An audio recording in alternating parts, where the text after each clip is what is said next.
Hey, in front of me is FairPhone 3 and today I would like to show you how you can operate voice recorder on this device. Firstly, access Play Store. Now tap on the search bar and type Samsung voice recorder.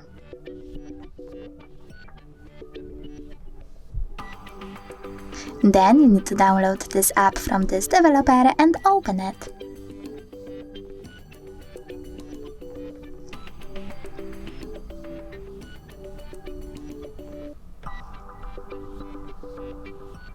Over here, just continue and tap on Allow.